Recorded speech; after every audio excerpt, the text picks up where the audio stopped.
تحت شمس الصيف تبدأ الأخطاء الصغيرة وقد تنتهي بكارثة صحية. فحرارة الشمس لا تهاجم الجلد فقط، بل تؤثر على القلب، الدماغ والدورة الدموية. التعرض المباشر قد يسبب ضربات شمس، جفاف خطير، بل وحتى فقدان للوعي. حماية نفسك تبدأ من أبسط الخطوات. ضع واقي شمس قبل الخروج حتى لو كنت في الظل.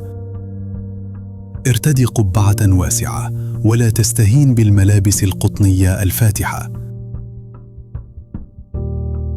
لا تنتظر العطش، بل اشرب بانتظام كل ساعة.